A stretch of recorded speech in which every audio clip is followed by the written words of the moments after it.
I'm sorry, I guess I dialed the wrong number. So why'd you dial it again? To apologize. You're forgiven. Bye now. Wait, don't hang up. What? I want to talk to you for a second. They've got 900 numbers for that. See ya.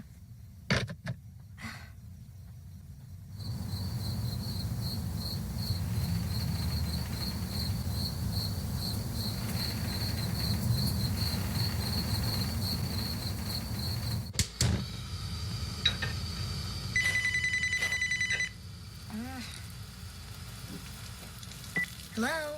Why don't you want to talk to me? Who is this? You tell me your name, I'll tell you mine. I don't think so. What's that noise? Popcorn. You're making popcorn? Uh-huh.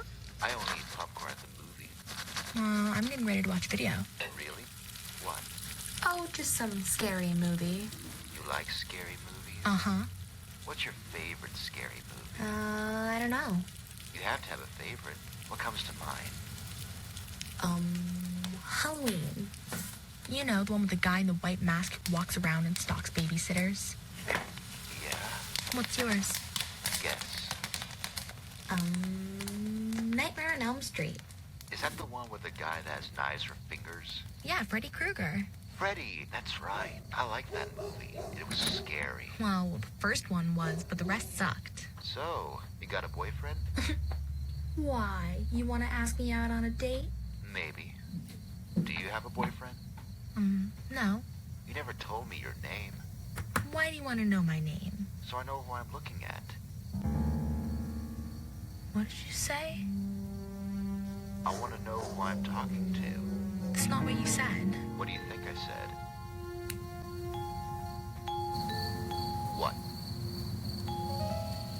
Hello? Look, I gotta go. Wait, I thought we were going to go out. Nah, I don't think so. Don't hang up on me.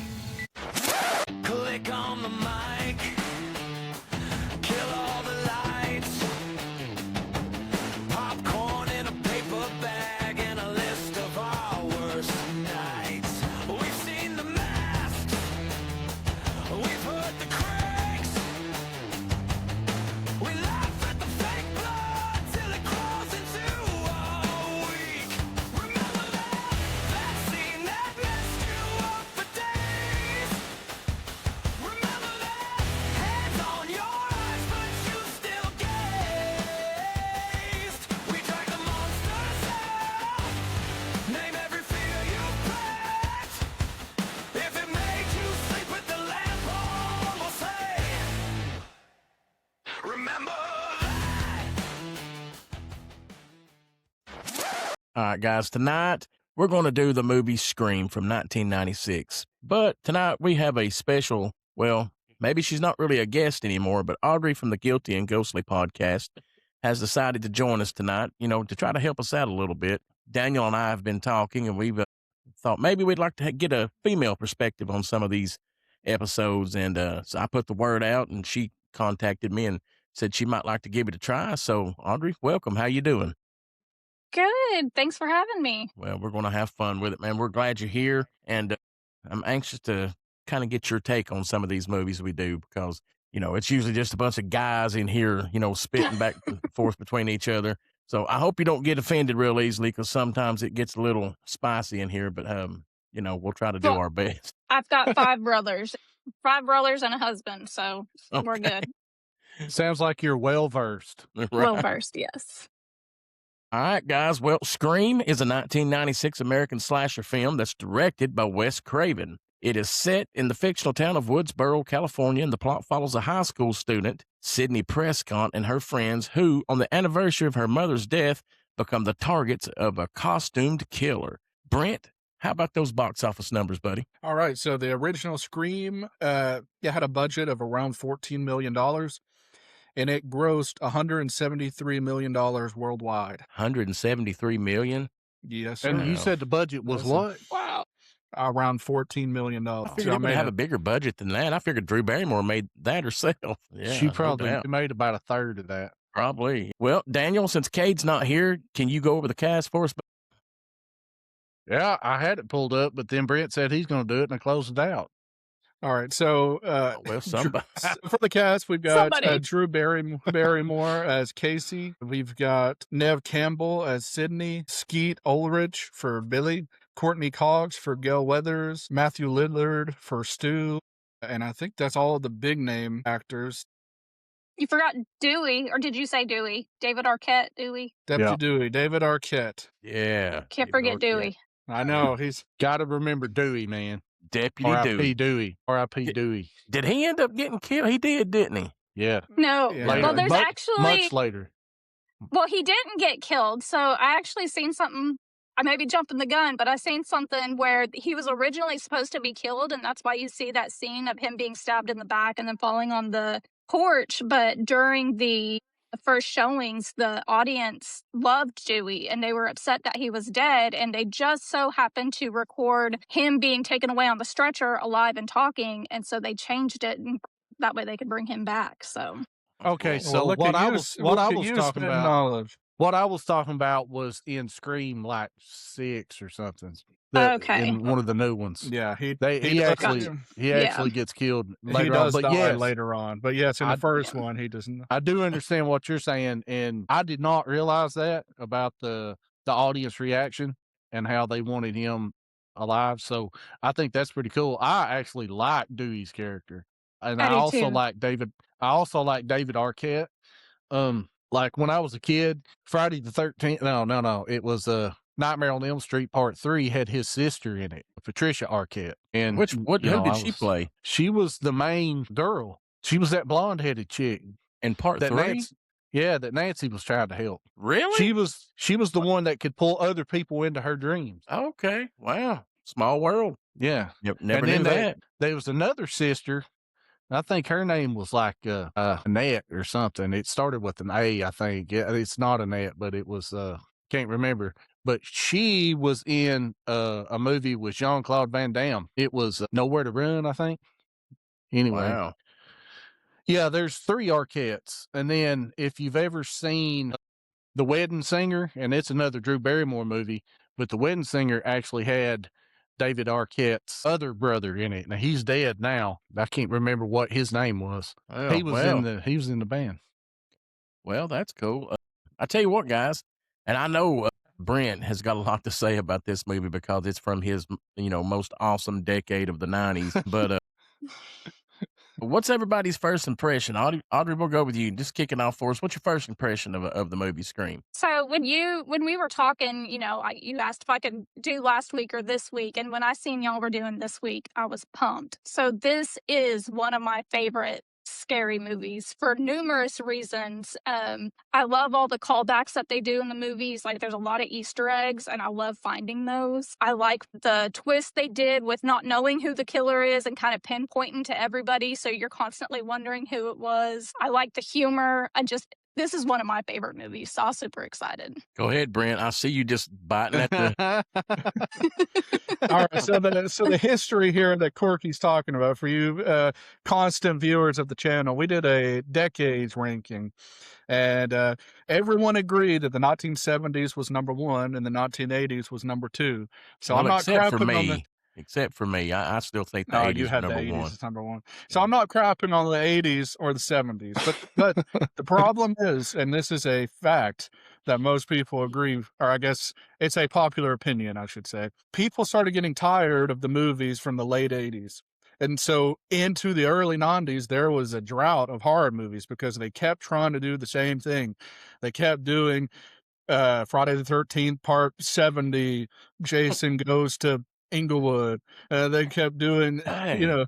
Nightmare on Elm Street, Part whatever 22. They kept trying to do the same thing, and it just people stopped caring about horror as much. And what's great about Scream is it reinvigorated the horror genre. And so from 1996 on into my early childhood, everyone was trying to copy Scream and kind of had that same kind of aura around it, to the point to where even Halloween H2O is more Scream than it is Halloween from the 1970s. So that's what I like about the that, Dad and Corky had it super low. Like they had it towards the bottom of their decades, which is crazy. Whereas I had it more in the middle, because the Scream, I do like that aura of just kind of dark, and they have a little bit of a spin on like self commentary about themselves. Like, they're neat and it's something different. So, backstory here. So, just for all you guys Well, wondering. Brent, I told you this much. I can say this. I credit as the movie Scream as saving the horror genre because you're right. In the 90s, it was slacking a lot, But Scream came out and kind of broke all the rules, man, and made a different kind of slasher, in my opinion. And as far as Scream Part 1, I think it's a classic, and I'm excited to go over it, man. So Yeah. if you guys are ready, we'll get into it, man. Let's Let's do it. do it. All right. The film opens with one of the most iconic horror scenes ever. Casey Becker, alone in her house, receiving a playful but increasingly sinister phone call that turns deadly. This shocking intro sets the tone immediately, self-aware, brutal, and unpredictable. We're then introduced to Sydney Prescott, a high school student still dealing with the trauma of her mother's murder a year earlier. As a new string of killings begins in the small town of Woodsboro, the masked killer known as Ghostface emerges, targeting teens and using horror movie rules as part of the game. Suspicion quickly spreads among Sydney's friend group, including her boyfriend Billy Loomis, best friend Tatum, and movie-obsessed Randy. Now let's talk about that first scene, man, with Drew Barrymore in it. Because one thing a lot of people don't know is Drew Barrymore was originally supposed to play the role of Sydney Prescott. But nobody really knows why, but a lot of people think she had some scheduling conflicts and stuff like that. But she decided to do the role she did and get taken out in the first scene of the movie. And that's kind of, didn't we say that's a callback to Psycho, the original Yeah. Psycho? Yeah. Mm-hmm. But man, I tell you what, that first scene is just brutal. If you go back and watch that and break it down, that's a brutal scene, man. What's your guys' take on that? Well, my take on it is it goes along with what Brent was talking about with, your slasher films. Everything started to die out in the early 80s. And so what you had was this shift into, I don't know if you want to call it a genre shift for horror or if you want to call it, now it's starting to branch out into subgenres. But the subgenre was psychological thrillers. And the horror genre kind of moved from the gore fest, the corn syrup blood, the slasher trope, all of that type stuff, to now they're trying to become more intelligent. And you've got these, I guess, for lack of a better term, it was just a thriller. Okay. So you had movies like Silence of the Lambs that come out. You had movies like Scream that come out. You had all of these movies that introduced the kind of the whodunit. And so you had these movies that was going on through the 90s, and it never, in my opinion, it never took off like it did in the 80s. But what you have is in 1996, whenever Wes Craven decided, okay, I'm going to try to bring the horror genre back. How am I going to do that with kind of what's going on in the decade with movies? So you've got your whodunit, okay, which is, you've got a mass killer, and it's a mass killer, but you don't know who it is.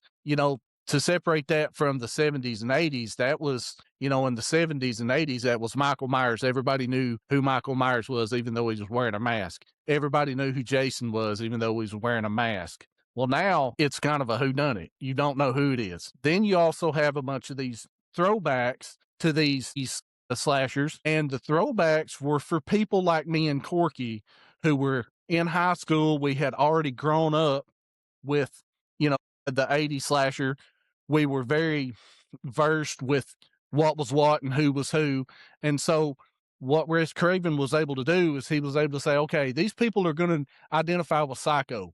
They're going to know Psycho. So he opens this scene where Drew Barrymore, which is the A-list actor, the big draw, gets killed within the first 7 or 8 minutes of the movie. Very similar to what happened to Janet Leigh and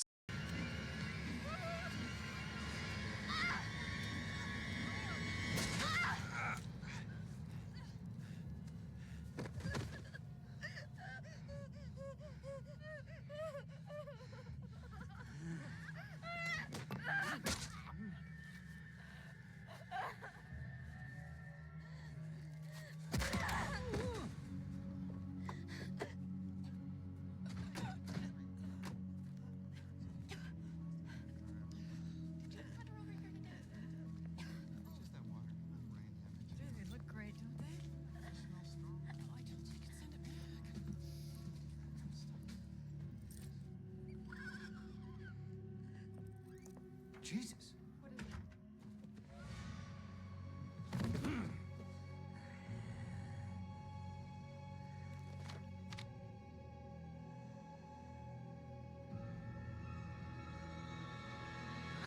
Throughout the movie later on, you have all of these callbacks to, like, even when Drew Barrymore was Casey Becker, even when Casey Becker was talking on the phone, they're like, what's your favorite scary movie? Halloween. Now you're throwing Halloween in there. Now you're bringing up Michael Myers. Now you're bringing up Jason's mom. You start getting all these throwbacks for people who were at the theater watching this that remembered what the 80s slasher was. And we're going, oh yeah, that's cool. And so that kept us in the movie. So I think that this scene was beautiful. I don't think that it could have played out any better. And it fit with kind of what was going on with kind of how the genre was going in the 90s. It kind of fit with the whole now, you don't know who it is. You're going to try to figure this out. It could be this person, this person, this person. And then they kind of ran with that. So I thought it was great. Very intelligent. Yeah, it was a modern day Scooby-Doo film, what I always thought about it. Oh, yeah. And it was a brutal scene. How about basically crucifying her in front of her mom and dad, man? Come on with it. Yeah. Golly bum. So I watched a video today that really explained the opening scenes and all the Easter eggs. Tons of Easter eggs to the point where I can't even mention them all because I've forgotten a lot of them because there's so many. But just to name a few, when she's being chased by Ghostface, it's supposed to mirror when the girl is being chased by Leatherface in the Texas Chainsaw Massacre. Oh, really? She mentions Halloween being her favorite horror movie. And when she mentions that, she picks up a big butcher knife out of the knife closet. Ghostface, he says that his favorite horror movie is Nightmare on Elm Street, which the director of this, Wes Craven, obviously directed Nightmare on Elm Street. And then they kind of throw in a little joke because she says, well, the first one's great. The rest of them suck, which apparently he only directed the first one. Yeah. And then there's a ton others that there is on her TV. There's a blue screen. And I don't know that much about VHS, but apparently with VHS, that was the blue screen means that a movie had either just started or it was ended. And so Wes Craven put that at the beginning of this movie to symbolize this is the beginning of the movie. Well, I didn't know that. And then, The dad like you said, also said to the wife, once they found Drew Barrymore, go to the McKenzies and call for 911, and that's a callback to Halloween as well. Yeah, that's cool, man. I didn't know that. Are you serious? You didn't know that? Yes. You didn't know that? I didn't. Yeah, Yeah, she it's said to almost- go down list. to the McKenzie's house. it's I've got a almost the list like a same mile long. line. Really? It's almost the same Wow. line Yeah. because the dad says, "Go run to the McKenzie's house," and then it showed the video I watched anyway shows the scene from Halloween where she says, "Go over to the McKenzie's."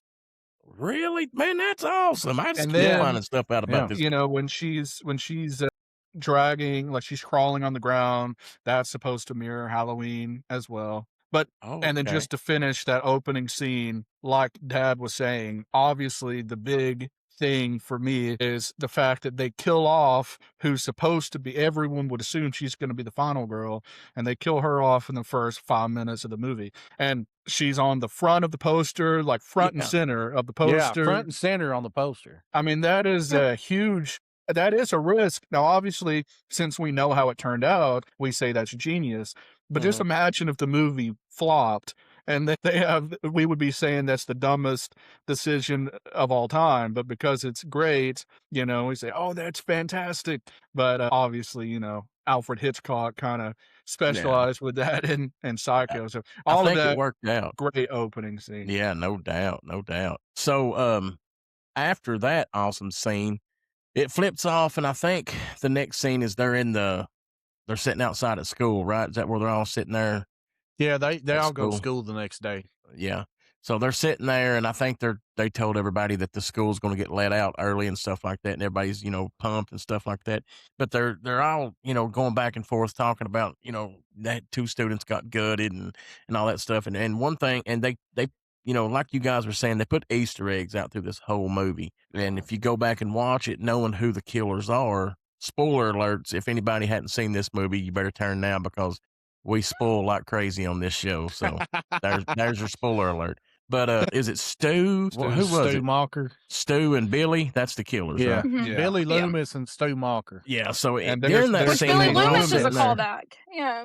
Yeah, Loomis. Dr. Loomis Loomis. is- Yeah, Dr. Loomis. Wow. That's what makes this movie great. Is this And stuff even- like that, especially when you're a fan Remember- of Halloween, like me and Daniel are. You know. Oh yeah. Well, remember, we discussed Halloween. We reviewed Halloween, and Dr. Loomis is a callback to Psycho. So that's two separate callbacks to I two wonder. different horror movies. I wonder what John Carpenter's tie-in to Alfred Hitchcock is. Is there anything? No. Not unless he just liked. Well, I Maybe he mean, just liked him. You know, It was just Psycho was a genre-changing movie, just Well, like Halloween was and Scream. yeah. So So- Jamie Lee Curtis is Janet Lee's real life Oh, daughter. Yeah. And Janet Lee was She the was lead in Psycho that got killed. And so you had Janet Lee's boyfriend in Psycho. His name was Sam Loomis. And that is what Dr. Loomis's full name is in Halloween, is Sam Loomis. They just Well, refer that's to him cool. as Doctor.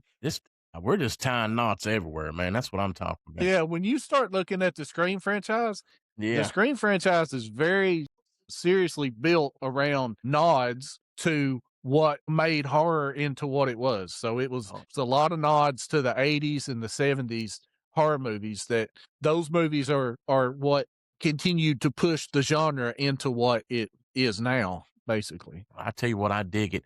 But what I was saying, they're all they're in the courtyard of the school, whatever. They're all sitting around talking. But Billy and Stu both have black boots on in that scene, and first time you're watching it, you don't think anything about it. But that's you the don't same look. boots that the Ghostface wears. So I thought that was The a cool sheriff had the tidbit. boots too. When Sheriff and Dewey Yeah. are sitting in front of the police office, and he puts out his cigarettes, he's got boots on too. And when it And Yeah, I saw yeah. that last night, and I paid when the attention camera to that last night. pans down to his boots, there's like a Yeah. certain score that it makes for avid horror movie fans. It makes you think, there it is. That's There he is. the guy, Yeah. and it's just to kind of But throw see, it in. and then Stu is, so I can't remember, maybe it was Stu's girlfriend. She was like, how do you gut somebody? And all she was doing Yeah. was posing the question, like, how in the world would you gut somebody? And then Stu Yeah. was like, you cut them from groin to sternum. And then, because he was the one that did it, and he's literally explaining to them what he did. To return to their homes promptly from school ground. Avoid strangers, walk in twos and threes. They asked me if I knew Casey. Oh, yeah, they asked me. Hey, they asked if you like to hunt? Yeah, they did. They ask you? Hunt? Why would they ask you if you like to hunt? Because their bodies were gutted. Thank you, Randy. They didn't ask me if I like to hunt. It's because there's no way a girl could have killed them. That is so sexist. The killer could easily be female. Basic instinct. That was an ice pick. Not exactly the same thing. Yeah, Casey and Steve were completely hollowed out. And the fact is, it takes a man to do something like that. Or a man's mentality. How do you gut someone? You take a knife and you slit him from groin to sternum. Hey, it's called tact, you fuck rag. Hey, Stu, didn't you used to date Casey? Yeah, for like 2 seconds. Before she dumped you for Steve. I thought you dumped her for me. I did, he's full of shit. And are the police aware that you dated the victim? Hey, what are you saying? That I killed her? It would certainly improve your high school kill. And Billy has to step in and be like, shut up. Chill out. Like what are you doing? It's like, so you could be the killer. And then Billy was like, nobody said that you did. Or he said, I didn't do nothing. And he said, nobody said that you did. Moron, shut up, Yeah, they done well with the dialogue, and everything in Oh, this yeah, movie yeah. was great. So where do they go after this scene? Because of course during the show I always draw a blank. But well, you've got Gail Weathers, that's played by Oh, Courtney yeah. Cox. She gets introduced, and then the movie is basically telling you more about Neve Campbell's backstory. mhm. And then, once it's established that, she's dating Billy Loomis, her mom is the one that got killed. It's coming up on a year. I think the next day makes a year. There's a few more things that, that make different introductions and Before we whatnot. leave the school scene, I just want to say one other cool Easter egg. Apparently, the actress that plays Reagan Blair is one of the reporters Reporters. at Yeah. the school. So that's Well, who's another Reagan tie Blair? from The Exorcist. Well, it's Linda Blair, and she Yeah, played Linda Reagan Blair in The played Exorcist. Reagan. Okay, Oh, Yeah. and Linda her name was Blair is- Reagan Blair. I've never caught that, man. No, her No, name her was name's- her name was Reagan, Yeah. but her real name in real life is Linda Blair. Linda Blair, Linda which Blair. is she Yeah. is also the the song Super Freak was based off her, in case you didn't know that. You heard me? Really? I know. Yes. I didn't. I had Rick never heard James Rick James wrote that movie about Linda Blair. So, hey, that. Alrighty. you know what? I'll just leave that there, Corky. Okay. Anyhow, Man. but did we skip over the scene where Billy climbs through her room and he's up there trying No, to get with her? and we're all that getting That's stuff? where to it we're at because now. what- Yeah.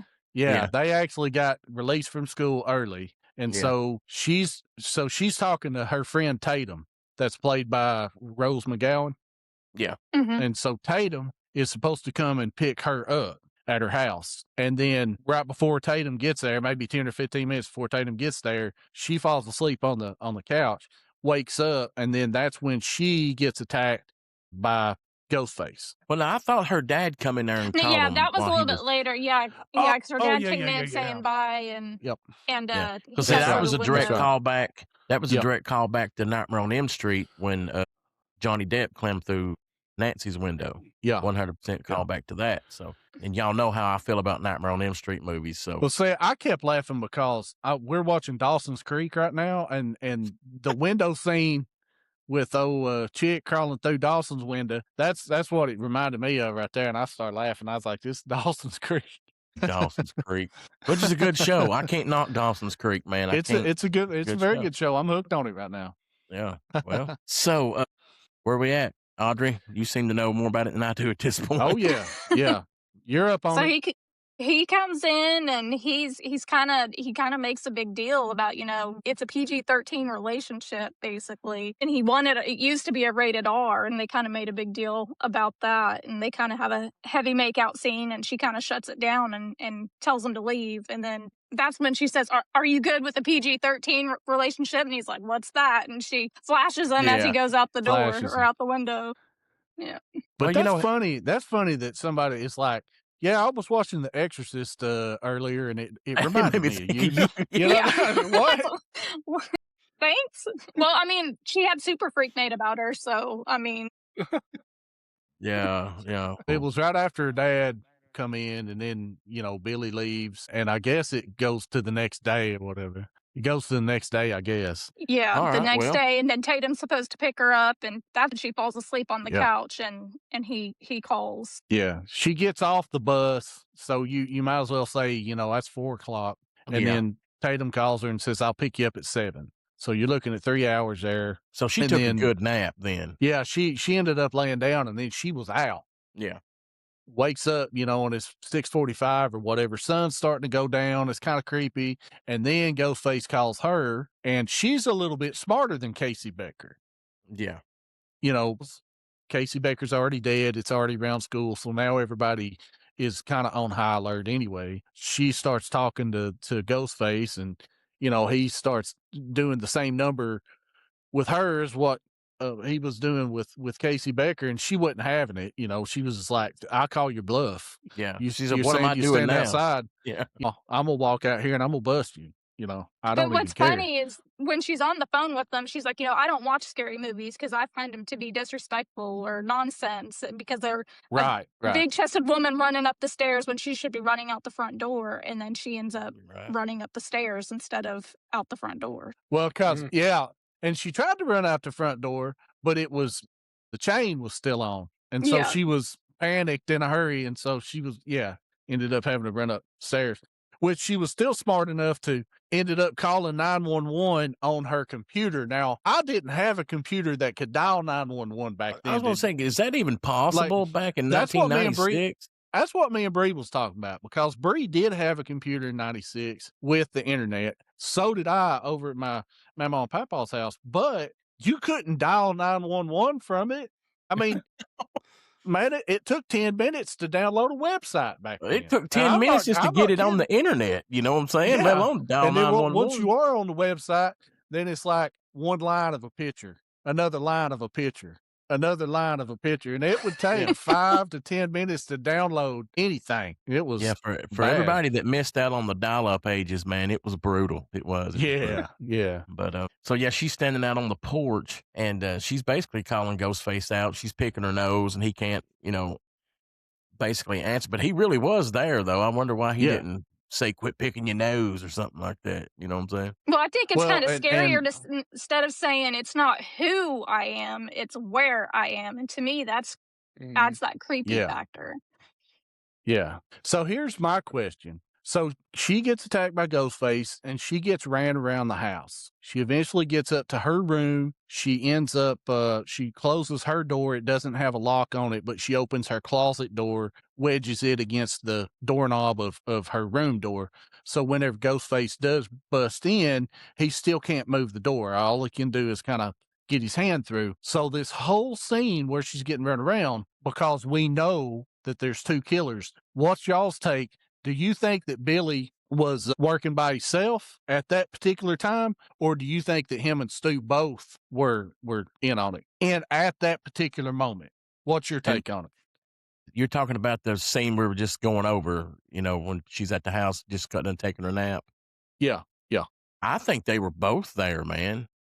That's What what do you I guys think. think? That's what I think, but I mean, I don't know. It could have been When both they're of them. sitting at the water fountain or whatever, going out over their alibis, though, I think Stu had an alibi because they were talking about it. Wasn't he with? No, he wasn't with Tatum because Tatum was at practice. Yeah.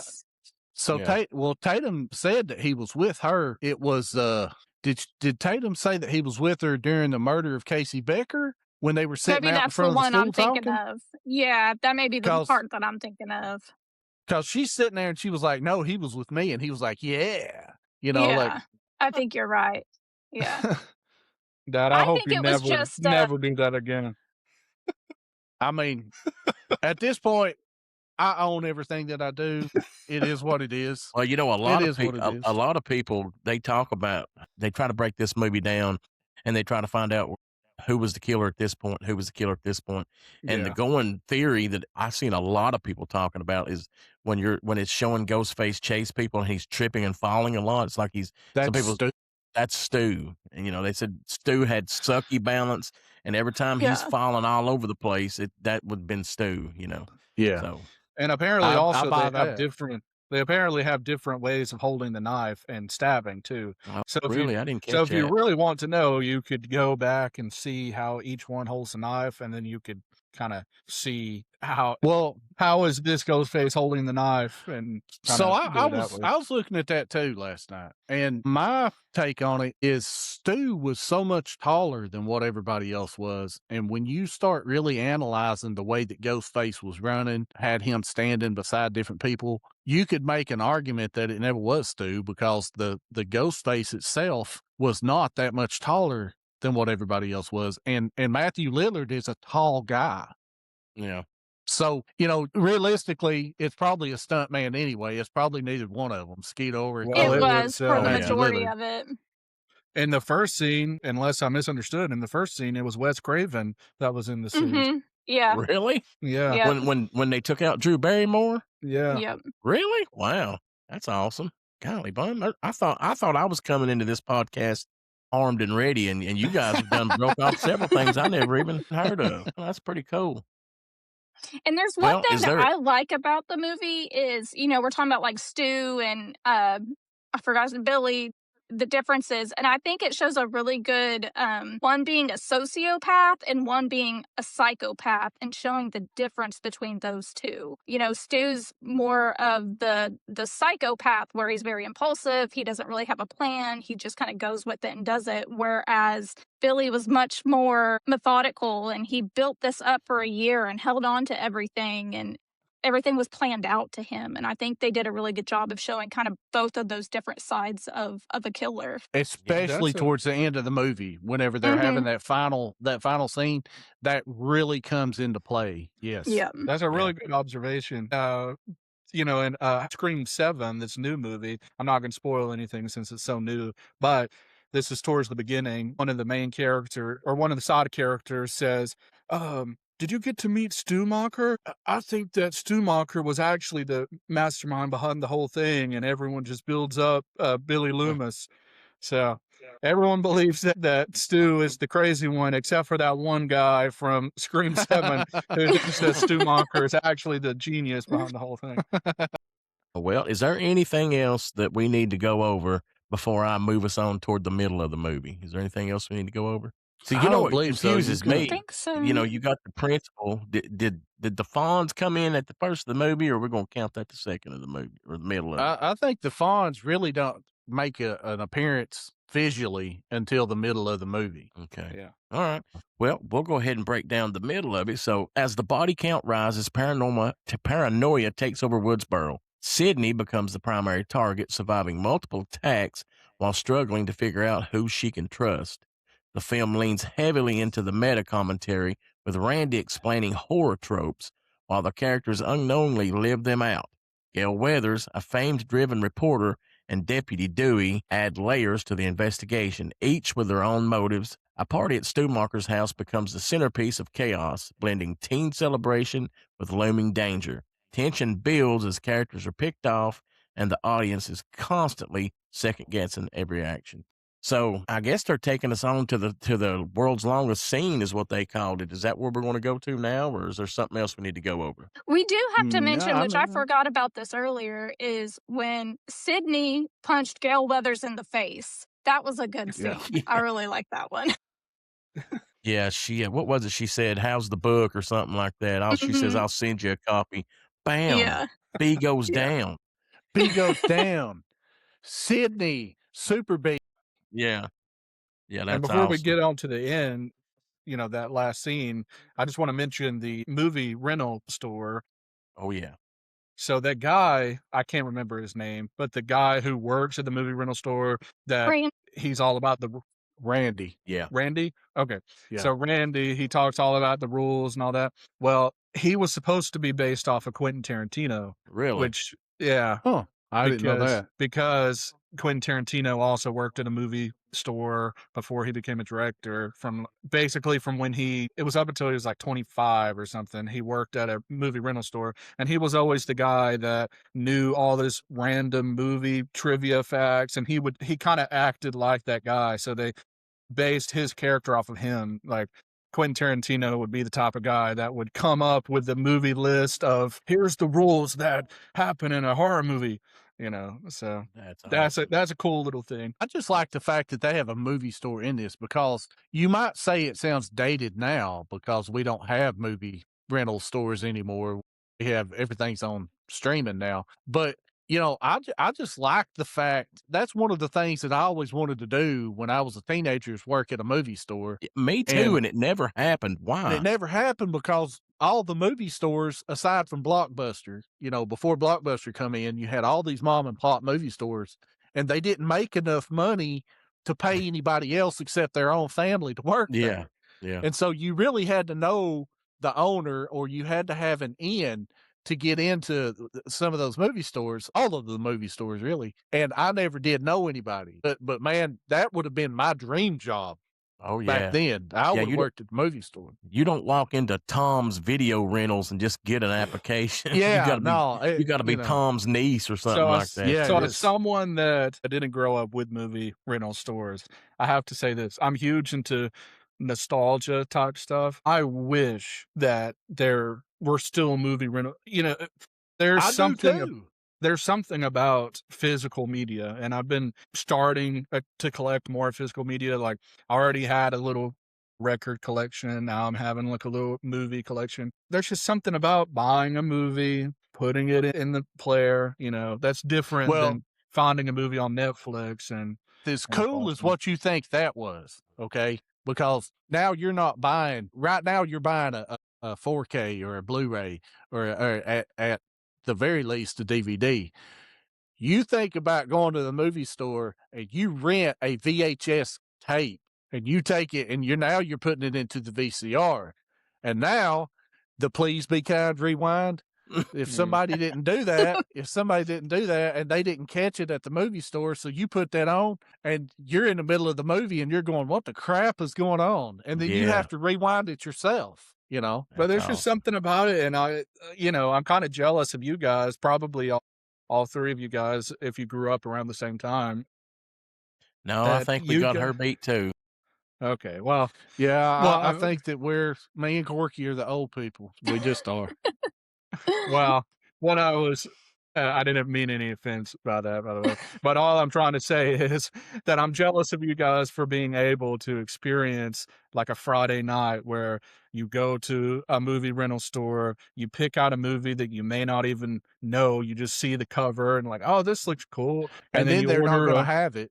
then you If it's order a, popular, then Talk they ain't about going a to have it. heartbreaking. Yeah. you order Man, a pizza, you may even rent a game, and you just make a night out of it. Whereas Yeah. now there's a lot of times where it's like, well, we'll just find something on Netflix, just kind of Right. click through. It's very there's a Yeah. good thing about that too, but it's also kind of anticlimactic when you're just, well, we'll find something. it was always funner to go to Athens and rent a movie because their movie stores are bigger and you had more variety, more options. But like you go to rent one in Inglewood, we had 3 movie stores at one point, but every one of them And you had was like 20 these total movies. these tiny little movie stores, that just didn't have, you didn't want to go rent one on a Friday night because you had to take it back on Saturday. If you rented one on Saturday night, they were all closed on Sunday, so you got an extra day for free, basically. Oh. You didn't have to have it back till Monday. That's what you want to do in Inglewood. But when you go in, there's nothing like going into a Blockbuster back in, the mid 90s on a Friday night. And now it becomes a social event. So now you walk in there and you see, 3, 4, 5 of your buddies, or, you see some girls that you go to school with or whatever. And now you're going to go try to talk to some girls or whatever. It becomes a social event. So that's where people are going now to almost kind of hang out. So you go and you rent your stuff, and then you meet up with a couple of buddies or whatever, some friends. And they goes, hey, we're going to go cruise the Kmart parking lot, or, we're just going to turn it, you know what I mean? See, so this is how you know that we grew up Audrey's in like, what are these this guys is- talking This about? is how you man? know we grew up in a small town when you're saying stuff like the hangout I mean, spot is parking driving lot. around the like Kmart parking lot. when I was a teenager, that's what you did.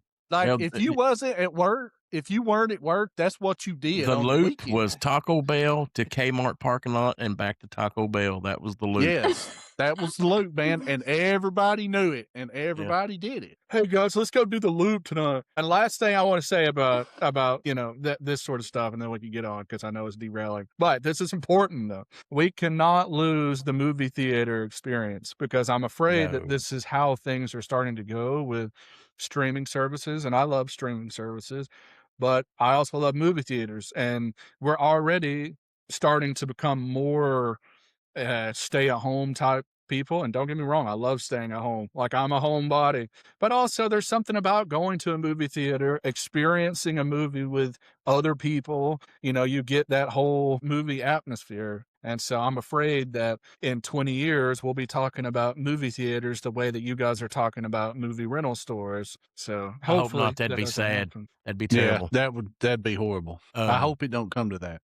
Audrey, did you get to experience movie rentals, or was that after your time? I did a little bit, and especially with my grandparents. So I would go stay with my grandparents on the weekends, and that was my grandpa would pick me up. We would go eat dinner, and then we would go to Hastings and pick out a movie, take it home. Oh yeah, we watch had it, some and- Hastings up here. Oh yeah. So Well, I'll tell you guys the worst thing about renting a movie. Then we'll move on. But the worst thing about renting a movie is you go in and you'd actually find the movie you want, right? Then you take it up there. Sorry, chump, you got a late fee.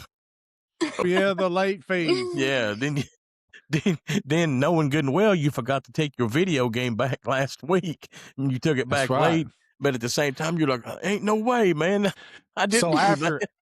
after you settle up, now you Yeah. ain't got no money. Now you ain't to got rent no the- money. to rent the movie you want. Or So now you you're don't sitting there settle like- up and you leave and try to find another place to rent a movie at, and you can't go And they back ain't there no got more. Yeah, Man, that's the way that is. That the way that sucked. goes. And then when your mom finds out you didn't take the movie back, and then you're in trouble because now she can't rent a movie either. Yeah, those are the days, man. Yeah, because you're on the same account. Yeah, man.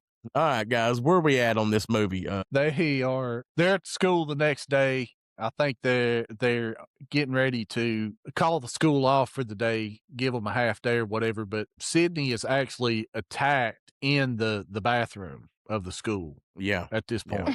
So I think that's kind of where we're at. Well, Sydney gets attacked in the bathroom, and I think this moves on to. Do we get to talk about the Fonz now? Because I wanted to we'll talk about the Fonz. Well, he's up there. He shows up a lot. Yeah, he's the principal. And did you guys notice when he opened up the closet door to either get that mask up, he's got the leather jacket hanging there, and he's fixing his hair like the Fonz. Fixing his hair, yeah. That's another good throwback. I thought that And was he kept awesome. threatening those boys with those scissors. Again, it just adds to that. Is it him? Yeah. Is he the psycho? Yeah, because he shows him trying to try the mask on too. It's like he was infatuated with it. So Yeah. there's another way they're trying to throw you off by, well, is the Fonz the killer? You know, that it's is crazy. odd. Right. Why would the principal of the school be trying on the mask that 2 people have been murdered in? With already? Yeah, well, first off, how does these people get these masks? This goes back to like Michael Myers. Where are we getting these masks at? You know? So the mask, it actually comes back to where Dewey was saying they tried to track the sale of the mask and they couldn't find it because there was so many of them that was sold. They didn't know where it came from. Now, the mask that the principal had, the Fonz, he got that mask off of them 2 kids that was running up the hall. That wasn't. Oh, yeah. That wasn't. By the way, that's You know what I mean? another. That's another foreshadowing of there being 2 killers. By the way, because there's 2. Yeah. What was And it? There's Corky, 2 what? There was 2 kids running up the hall. Yeah, with the because there was mask. 2 Really? kids running Okay. up the hall.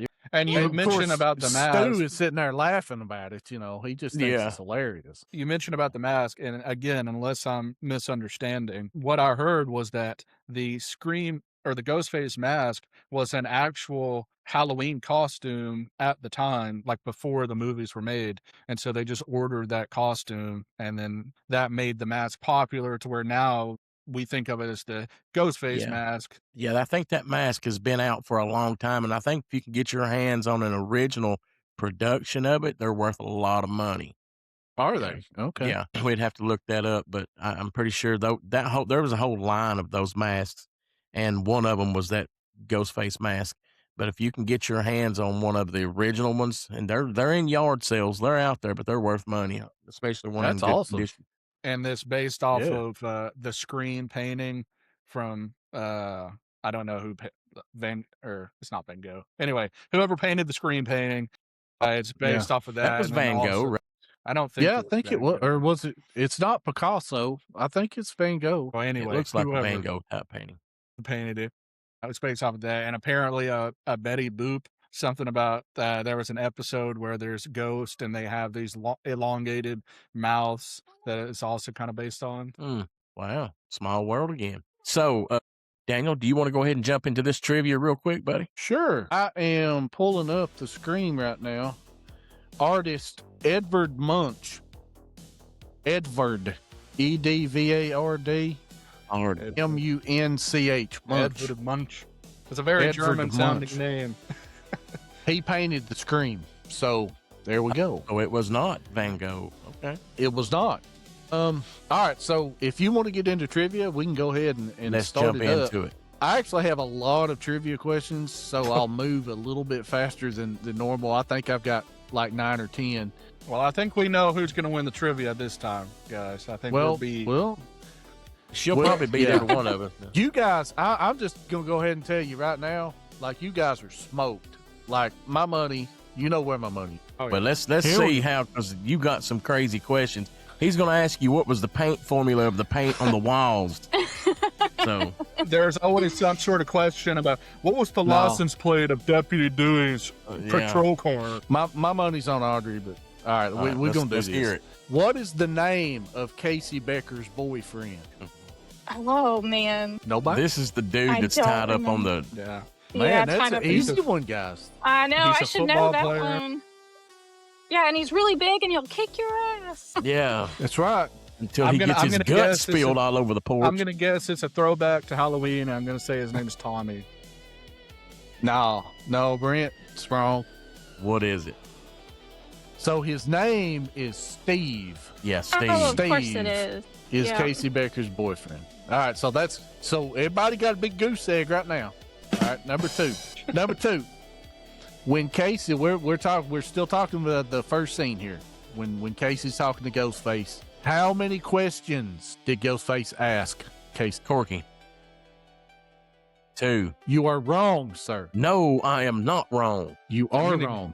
I'm gonna guess it's 3. Brent is correct with 3. Do you know what they are? All I know what's your favorite scary movie?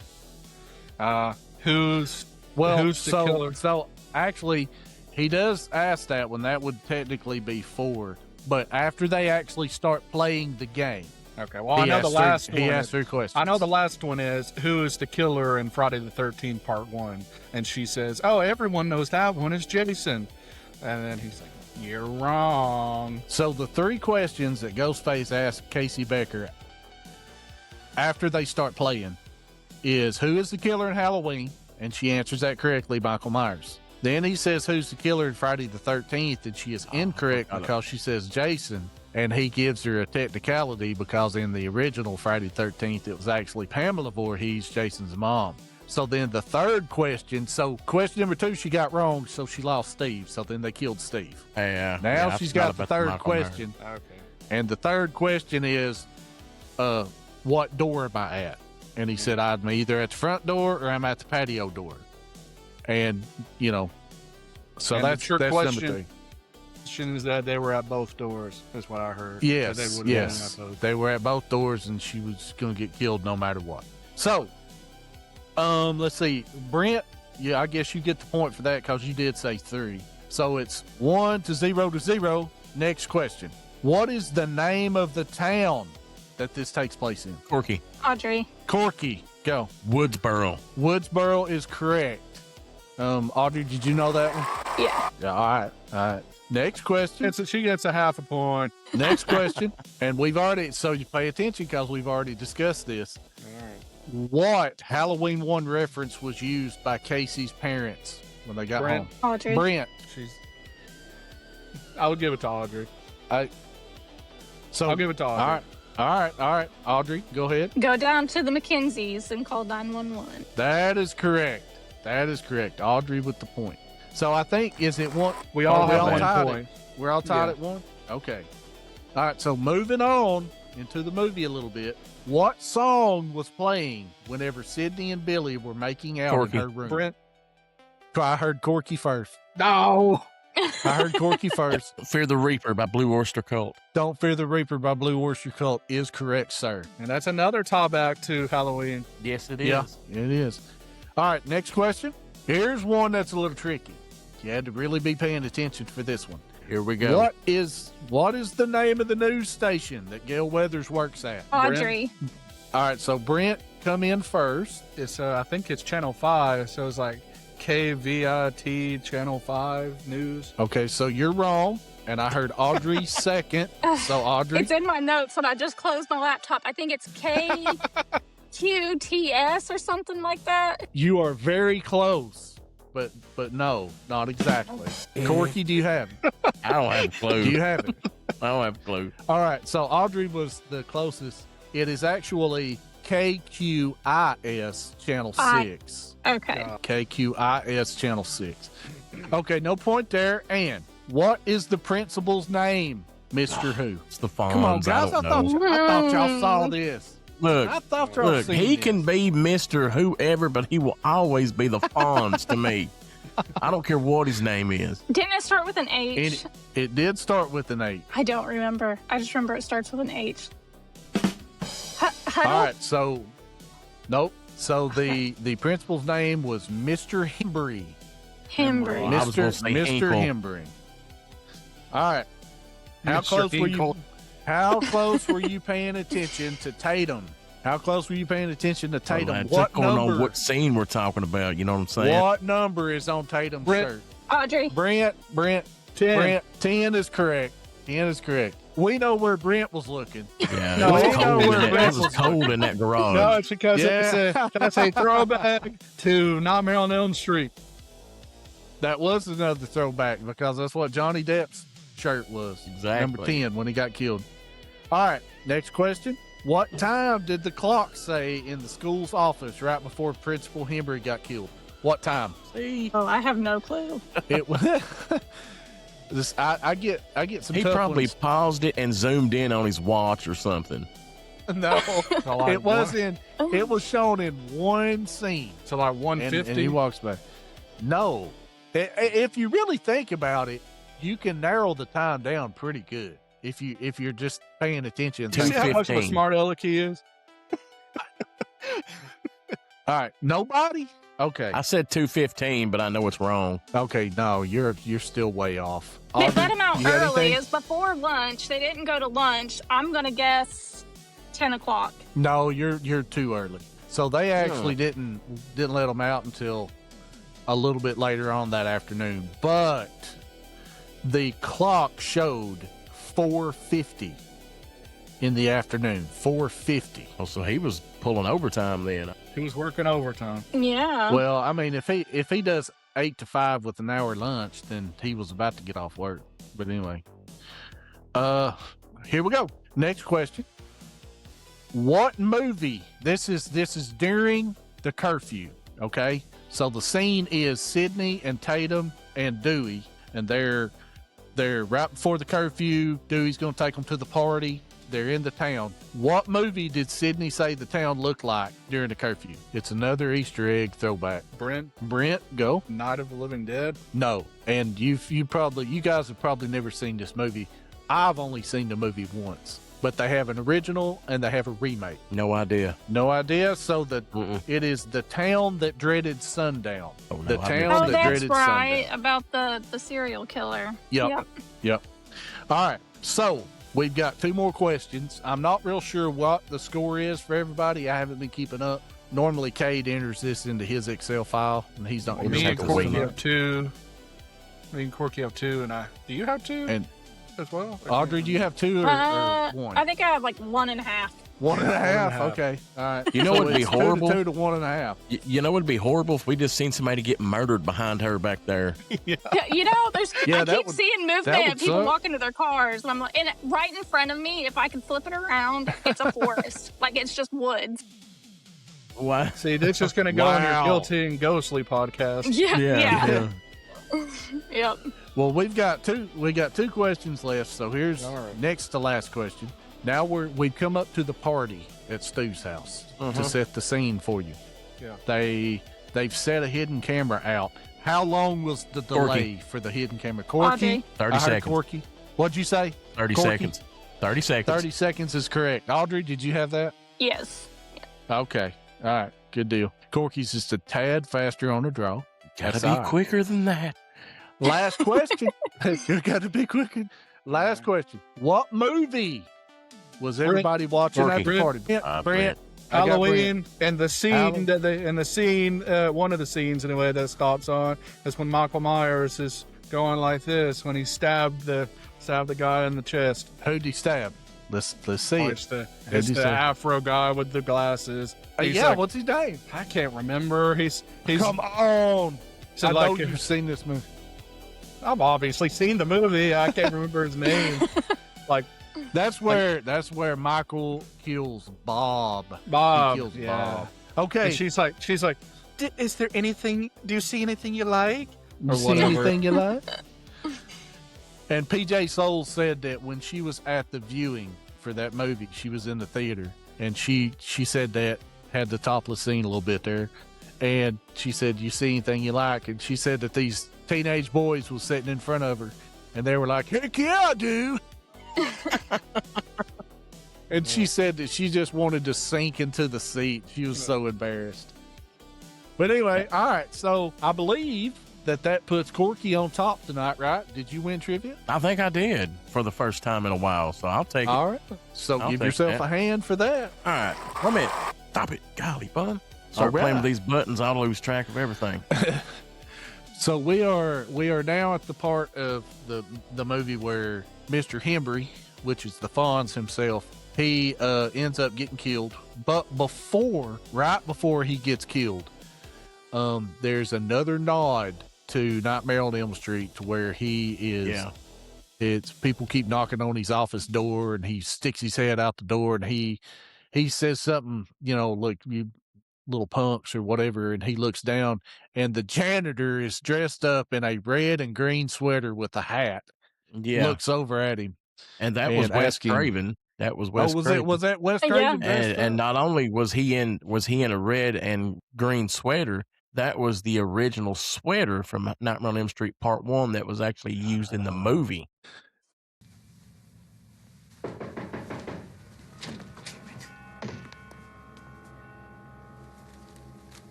Damn little shits. What'd you call me? Huh? Not your friend. Very nice. Yeah. Very nice. So that's awesome. I guess we need to move on to the party. We're getting a little late on time here, but we're going to the party, and that's when we learn about the rules of a horror movie. Randy's telling everybody about the rules. Breast. I want to see Jamie Lee's breast. When do we see Jamie Lee's breast? Breast? Not until Trading Places in '83. Jamie Lee was always the virgin in horror movies. She never showed her tits till she went legits. Could afford a decent pair. What'd you say? That's why she always outsmarted the killer in the big chase scene at the end. Only virgins can do that. Don't you know the rules? What rules? You don't... Jesus Christ, you don't know the rules? Have an aneurysm, why don't you? There are certain rules that one must abide by in order to successfully survive a horror movie. For instance, number 1, you can never have sex. Big no-no! Big no! I'm a dead man. Sex equals death, okay? Number 2, you can never drink or do drugs. No, the sin factor. It's a sin. It's an extension of number 1. And number 3, never, ever, ever, under any circumstances say, I'll be right back. Because you won't be back. I'm getting another beer. You want one? Yeah, sure. I'll be right back. And he tells, who is it? Is it Stu? Stu tells Tatum to go get him a beer. She goes into the garage, and she meets her demise by trying to escape from Ghostface through the doggy door and stuff like that. And it's obviously very cold in that garage and stuff like that. So, we see her get killed, and then we learn about the delay in the camera and all this good stuff. So about this time, Billy shows up, and he wasn't ever supposed to be at the party.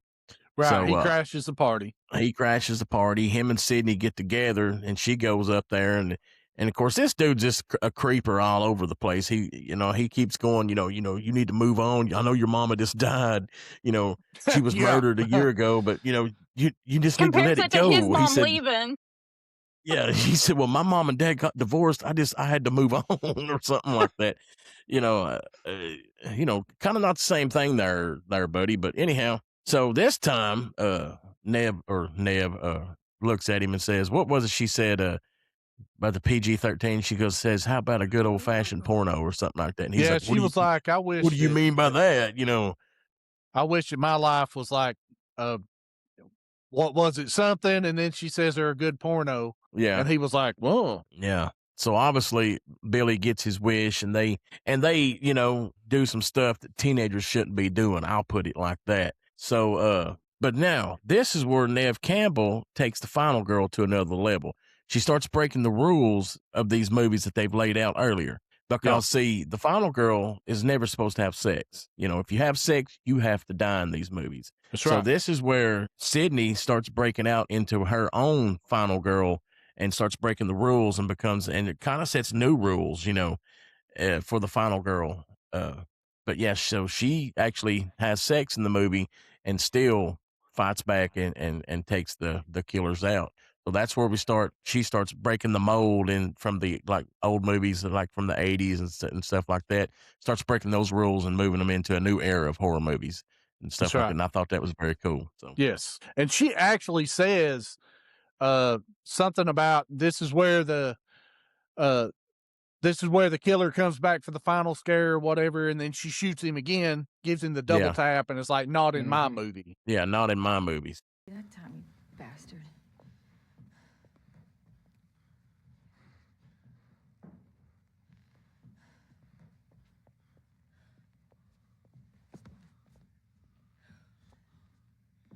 Careful.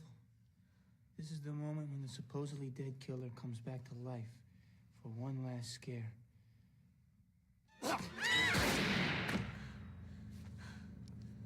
Not in my movie.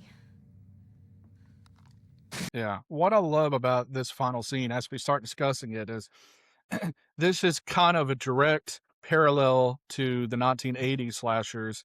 One of the things that people were starting to get tired of was the fact that the slasher villain never died and they were like immortal and couldn't take any damage. Like you don't see them tripping or that, like nothing's hurting them. Whereas these guys are just kind of goofy. They're slipping. They're like, she punches them and they're like, they obviously feel it and they're like falling back. And that's something cool that this movie does that still a lot of slashers don't do even today, is having killers that can actually die, that can actually feel pain. They're just human, you know. They can trip, they can be outsmarted. And so that's something cool and something I'm sure that would have been kind of new whenever you watch the movie the first time. Yeah, most Oh, definitely. Yeah. So about this time they get done doing their things, and I forget what happens, but Ghostface attacks Sydney again. And at this point, I think Billy tries to help her, and Ghostface turns his back to Sydney, and you see him stabbing Billy. But obviously we find out later. Go ahead. First, Sydney kind of puts it together. She's like, "Who was your one call?" And he was like, "My dad." And she was like, "No, the sheriff called your dad." And so you can kind of see the wheels turning for her. And then he shows up behind Billy. Right. And that was Stu. And at that point, he hadn't stabbed Billy for real. That was when they used corn syrup.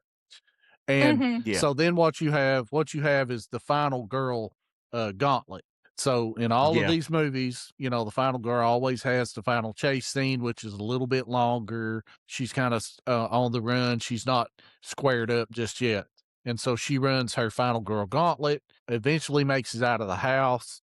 She makes it down to Gail Weathers. Gail Weathers and Dewey are actually down the road because they find her dad's car. But she runs into the van with the cameraman, and he's got the 30-second delay. And so that's how he ends up getting killed, because he's watching Ghostface come up behind Randy, and Ghostface is about to stab Randy, and then he gets distracted, runs out of the house, and because that's when Sydney had come down. And so he basically opens up the van door, lets Sydney in, and then Ghostface is already there because of the 30-second delay. And then he ends up getting killed there. And then Ghostface, he puts him up on top of the van.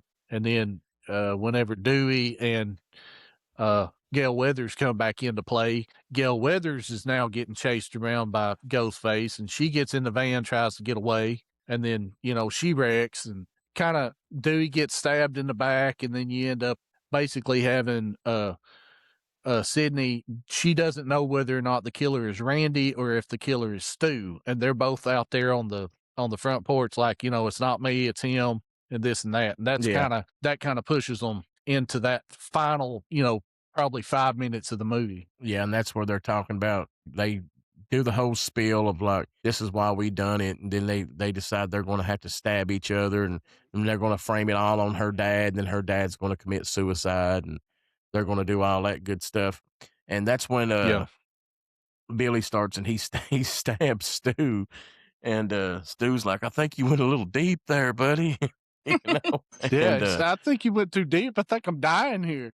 He goes, "I feel a little woozy here." I always get tickled at that scene, but that's like what we were talking about first. I start showing, the difference in those two. One of them's a psychopath, and the other one's an idiot that says he only done this because he had peer pressure and stuff like that. Yeah. So, but yeah, it's you got that one where now they're both actually bleeding. Now they're bloody. Yeah. And one of them's got the phone rings, and it's Sydney that calls them. And so then, he actually throws the phone down, but this is all of it is improvised, all because it wasn't scripted. In the script, he says he's supposed to throw the phone down in frustration. Well, Yeah. when he threw the phone and hit him, okay, it wasn't supposed to hit him. And so Wes Craven never called cut. And this was from an interview with Matthew Lillard that was talking about this. And he said Wes Craven never called cut. And so when he threw the phone, that's when he yelled, you hit me with the phone. And then he grabbed the phone and he was like talking to Sydney, and he was like, did you really call the cops? And she was like, yeah, I called the cops. And he was like, my mom and dad's going to be so mad at you. None of that was scripted. All of that was improvised. Really? By I Matthew didn't know Lillard. that. Yes. It was all mad libs. Yes. Every bit of Wow. that. Yeah. He's a good actor, man. I really like him. And he played this that nobody else could play that character, in my opinion. He is Stu and will always be Stu. Yes. Yeah. Have you seen the newest one, Part 7 yet, Audrey? Have you seen it I yet? have not. No. Okay, you should watch it. It's very Yeah, good. you I should won't watch say it. It's anymore. good. I need to. There's a lot of callbacks in that one, in the newest one, even back to the first one, and I really enjoyed it. I love a movie when they do callbacks to earlier movies and stuff. So yeah, it's really good, man. I highly recommend it. You need to go check it out. Oh yeah, So definitely. So at this point, I think Gail Weathers comes in with a gun, and she pulls the trigger. It's on safety, and they tussle, do some stuff. Sydney gets the gun, pops around in him, puts him down, and then that's when he pops up. She shoots him again. She says, "Not in my movie," like you explained earlier there, Daniel. Right. And I think that's roll the credits there, right? Or am I leaving something Well, else? Stu gets a TV. He gets a TV. Stu gets TV dropped on his head. Yeah. Yep. So he Stu gets gets TV to the TV, head. And then they ended and up Billy taking takes Dewey. 2 to the head. They ended up taking Dewey to the ambulance because the audience backlash. They wanted Dewey to live. So Yep. Yeah. And what was it you said that they accidentally filmed him getting up or something like that, and that's why they brought him back in the second one? They just so happened to film him getting in the ambulance just in case, and then once the audience reaction didn't like him being dead, they used it. That's awesome. Well, Yeah, I'm that's glad pretty they brought cool. old Dewey You gotta back. keep Dewey. Bring Dewey back. they Well, kept him for another 6 movies. Yeah. Well, I tell you what, guys, since we're at the end of the movie, let's go ahead and rank this bad boy.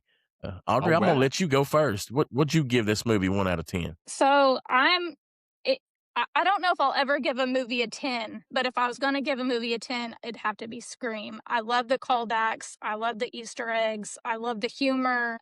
I love the constant who did it and keeping you on your feet.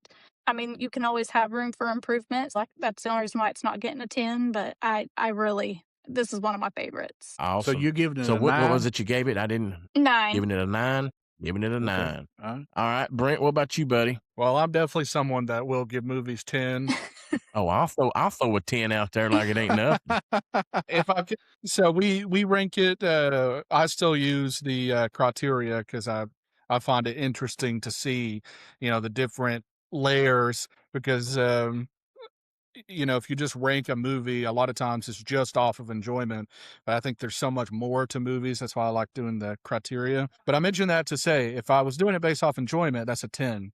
So this movie's a 10 for me. However, just with the music, that's really the only thing that draws it down from a 10. So I had it ranked 6. So everything else is a 10 except for special effects. I gave it a 9. So that averages out to a 9 out of 10. But I just have to say, 9 out of 10 really deserves to be a 10 out of 10. It defined a decade of horror. It's one of the first movies where you get 2 killers, and that's completely off. Like, I don't think anyone expected that. This is one of the first movies where the slasher villain can actually die, that they're actually human, to where they can feel pain and they aren't outsmarting everyone all the time. And so any movie that changes the way that you view horror or that genre of movie in the future deserves a 10 out of 10. But only because of the music, I give it a 9 out of 10. So we got So we got a 9 and a 9. Daniel, what are you giving it? So for me, okay, this movie gets a solid 8. And I know it's low in comparison to what everybody else is giving, but an 8's a really a strong score. Cultural significance of this movie. This movie helped revitalize kind of the direction that they took horror in. I personally don't consider this a horror movie. I don't necessarily consider this a deep psychological thriller. This is a fun movie to watch. It was a fun movie when I went to the theater and watched it when I was a junior in high school, and it's a fun movie now. I've probably seen this movie, at least 15 to 20 times. We watch it at least once a year, but it had a lot of throwbacks to previous movies, which bumped the symbolism up. I'm with Brent. The music kind of pulled it down just a little bit. It had 2 kind of iconic songs in it, 3 or 4 if you're really paying attention. But the overall score was just kind of not there enough for me, so it got a lower score there. But special effects, I thought it had good special effects. It had good practical effects. CGI hadn't really took off yet, and then my overall enjoyment score was really super high. So when you average all of that stuff together, it's a solid 8 for me, and that's a really good score. And Scream was one of those movies that really helped throw horror into what it has become today. It did feel a lot of what was going on in the 90s as far as the whodunit and as far as the thriller, but it also had all of those callbacks to the 80s slashers like what we wanted to see. So, having said that, it's a great movie. Solid 8. Sweet. So we got 2 9s and an 8. Now it's up to me. What do I want to give it? I'm going to go with an 8 too, but I'll say this, man, and you guys will hear me say this a lot because we talk about movies a lot, but this movie saved horror in the 90s, or brought it back in the 90s, redefined it in the 90s. It's just, like I said, there was a drought. However you want to look at it, there was a drought in horror movies. And, I'm like Daniel, it's really not a horror movie, but it's a slasher movie. And I guess that's under the horror genres. But, it did research, because you look at all the movies that came after it that copycatted it. You had Urban Legend, you had I Know What You Did Last Summer. God, there's probably 2 or 3 more I can't even name right now.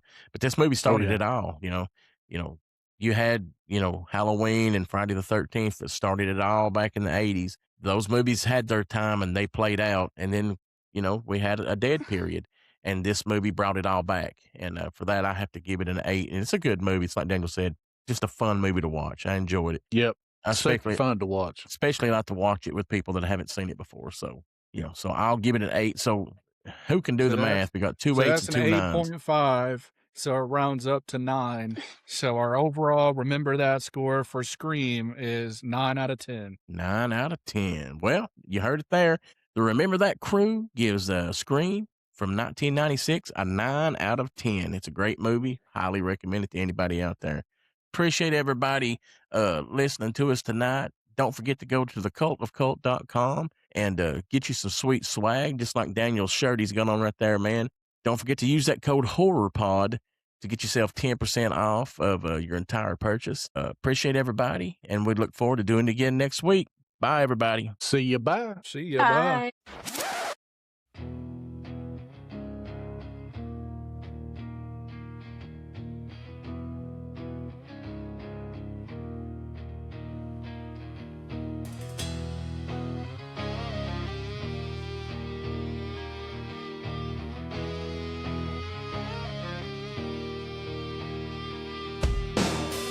Popcorn cold in my shaking hands. Curtains drawn.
you lie.